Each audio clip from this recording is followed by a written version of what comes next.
Badan Anggaran DPRD NTB tengah melakukan pembahasan terhadap kebijakan umum anggaran dan prioritas plafon anggaran sementara atau KUA-PPAS APBD perubahan tahun 2020, di mana dalam draft KUA-PPAS tersebut pendapatan Provinsi NTB terjadi pengurangan atau terkoreksi sebesar 448 miliar.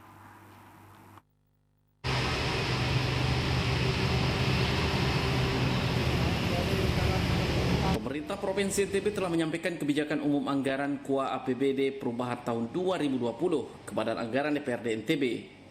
Dalam draft KUA tersebut, pendapatan pada APBD perubahan terjadi pengurangan yang cukup signifikan dari APBD murni 2020. Anggota Badan Anggaran DPRD NTB Y. Agil mengatakan dari draft KUA yang diterima bangga terjadi pengurangan pendapatan sebesar 448 miliar atau 7,91%.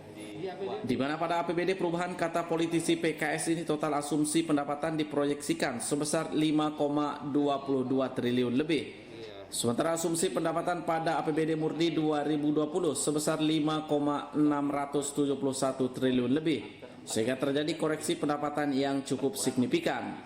Sebelumnya di murni APBD kita berjumlah 5,671 triliun.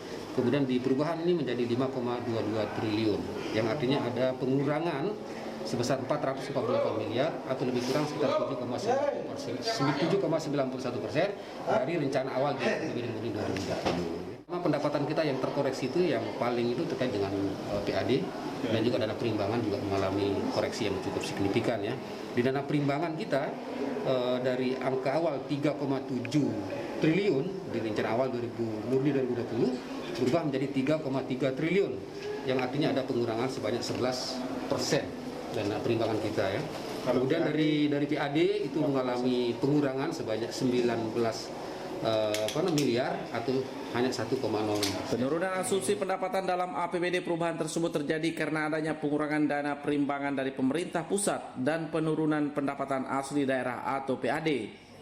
Agil menyebutkan dana perimbangan yang sebelumnya sebesar 3,7 triliun pada APBD murni berubah menjadi 3,3 triliun dalam APBD perubahan atau berkurang sebesar 11%. Kemudian penurunan PAD sebanyak 19 miliar atau 1,06%. Agil juga mengatakan penurunan yang terjadi di APBD perubahan tersebut akan berdampak terhadap rencana belanja daerah.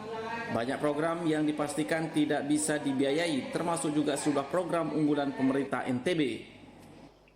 Sementara untuk fokus belanja pada APBD perubahan tahun 2020 ini, lanjut Agil akan difokuskan pada 3 hal, yakni penanganan kesehatan masyarakat, recovery di tengah pandemi, dan jaring pengaman sosial atau JPS untuk menggerakkan ekonomi masyarakat di tengah pandemi COVID-19.